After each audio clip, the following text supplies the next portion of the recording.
그러면 이제 중상고하고 그다음에 저희가 휘문고를 분석했잖아요. 네네. 이 학교를 분석한 게 보면 타임 어택이 둘 다 심한 것 같거든요. 네. 그럼 타임 어택을 어떻게 이겨나가는지 둘 학교에 공통적으로 말씀해 주죠. 이 두 학교 같은 경우에는 이제 특히 문제를 풀이를 줄여야 돼요. 가능한 실수할 요소를 줄이는 거죠. 길이가 줄어든다는 것은 곧.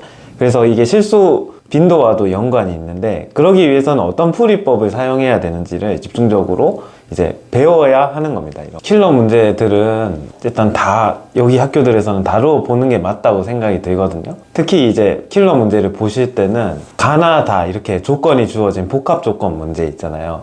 그런 문제들은 따로 떼서 푸는 게 좋다고 생각합니다. 그런 문제들은 이제 풀 때 그냥 단순히 여러분이 한 문제를 푼다 이런 생각을 가질 게 아니고, 문제마다 중점적으로 봐야 되는 포인트가 있어요. 그러니까 가나다 문제, 이렇게 복합 조건 문제가 있을 때는 그래, 각각을 정확히 해석하자. 일단 첫 번째 마음을 먹어야 되고, 그 다음에 간단히 해석한 다음에 그게 어떻게 연결할 것인가, 연결에 초점을 맞춰야 되는 문제거든요. 그래서 이 연결성 문제가 이제 중상이나 상난이도 문제의 두 학교의 공통 테마이기 때문에 그 부분을 훈련하기 위해서 킬러 문제는 반드시 풀어봐야 되고, 그 다음에 이제 중킬러 문제 같은 경우에는 4점짜리 문제들만 이제 풀면 되는데, 그 문제들 각각 또 내가 이 문제를 어떻게 접근해서 어떻게 푸는지를 좀 신경을 써서 노트에다가 정리를 잘 해두고, 이제 학원이나 선생님들께 이 풀이가 좋은 것인지 괜찮은 건지 이런 것들을 확인을 받을 수 있는 그런 공부를 진행을 해야 된다고 봐요. 중킬러 문제는 부교재에서 나오잖아요. 네. 그리고 부교재에서 나오는데 보면 이 학교들이 나오는 게 수학의 신이나 절대 등급이나 모의고사 기출인가요? 네. 그러면 이걸 단순하게 애들이 보면, 진짜 보면 등급 안 나오는 애들이 부교재 단순하게 학습하거든요. 네. 그래서 스마트한 솔루션이 저희는 메타인지 학습이잖아요. 네. 그럼 부교재를 어떻게 스크린하고 어떻게 컨트롤하고 피드백 해주는지 한번 말씀해 주실까요? 네. 부교재별로 이제 저희가 또 이제 라벨링 작업을 해가지고 문제 같은 유형들을 모읍니다. 그래가지고 이 부교재에서 출제가 됐다고 하지만 시중에 같은 유형을 가진 문제나 유사성을 띠는 문제들은 많이 있거든요. 그래서 라벨링을 통해서 분류된 그런 문제들을 학생들한테 제공을 하고, 이제 학생들이 푸는 과정을 피드백을 하는 게 이제 중요해요. 컨트롤은 이제 학생이 그 수업 시간에 배웠던 것들을 떠올리면서 적용을 할 수 있냐, 이 부분이 이제 컨트롤이 되는데, 저희가 가르쳐주면 학생들이 한 30% 정도 받아들인다고 생각을 하거든요. 근데 이거를 비슷한 문제를 한 번 풀리고 두 번 풀리고 적용하는 과정을 얘가 이제 적는 것을 통해서, 그리고 또 때로는 1대1로 이렇게 구술을 해서 어떻게 접근을 하고 있느냐, 이런 것을 시켜보면서 완성도를 60% 70% 이렇게 올려가다 보면 결국에 그 문제에서 조금씩 숫자가 바뀌거나 약간 조건을 튼 문제들도 큰 틀에서 같은 방식으로 접근을 할 수 있게 그렇게 이제 진행을 하는 거죠.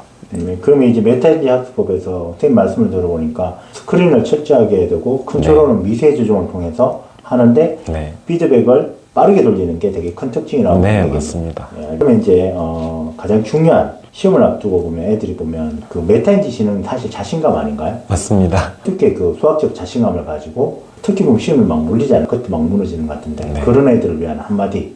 일단 항상 긍정적인 마인드가 필요해요. 그러니까 수학은 자신감이 떨어지면 풀었던 문제도 다시 못 풀게 되는 그런 멘붕 상태에 빠지게 되거든요. 그러니까 저희가 늘 강조하고 있는 이 퍼스트 스탑이 언제 찾아오냐에 따라서 학생들이 시험 점수가 널뛰기를 하는 것도 마찬가지 심리적 요인입니다. 그래서 이 과거에 연연해서는 안 돼요. 그러니까 제가 어떤 문제를, 학생들도 기억에 의존해서 기본적으로 공부를 하고 문제를 푸는 거기 때문에 내가 어떤 문제를 풀었더라 과거에 해서 그게 이제 자기가 복습이 됐어요. 그럼 이제 지금은 풀 수 있는 거잖아요. 그런데도 학생들은 과거 기억에 의존해가지고 계속 자기가 잘 할 수 있는 거를 확인함으로써 안도감을 느끼고 싶어하는 오류에 빠질 때가 많아요. 그래서 저희 선생님의 역할은 그런 부분을 피드백을 통해 가지고, 너가 지금 정확히 아는 것은 무엇이고 정확히 모르는 것은 이것이니까 남은 기간에 이걸 공부해라 하고 공부할 포인트를 잘 찝어주는 게 선생님의 역할이고, 학생은 그 찝어준 포인트를 공부를 하면 되는 거고, 시험이 2주 정도 남았으면 1주 정도 남았으면 그때부터는 뭔가 새로운 걸 풀려고 시도를 하기보다 기존에 해왔던 거를 정리하는 것으로 충분해요. 그래서 시험 보기 전에 꼭 한번 이렇게 자기가 틀렸던 것들을 되짚고 정리할 수 있는 시간을 가져라. 그리고 그때부터는 실전에 연습에 치중하라. 이렇게 얘기를 하고 싶습니다. 그럼 시험 기간 때 보면 애들이 보면 취해야 될 마음가짐, 책을 읽는 마음가짐으로 선생님은 어떻게 공부하셨고 어떤 조언을 해줄 것 같아요? 저 같은 경우에는 뭐 네. 시험 때 보면 이제 시험 공부 방법 어떻게 할 건지에 대해서 애들한테 많이 해줬던 말들이 있긴 있는데 네. 선생님 그런 것들 있나요? 저는 그렇게 공부를 하는 게 좋을 것 같아요. 저는 어떻게 정리를 하냐면, 그러니까 많은 학생들이 어려움을 겪는 부분이 각각의 이제 공부된 것을 종합해서 하나의 체계를 만드는 것을 힘들어하는 것 같거든요.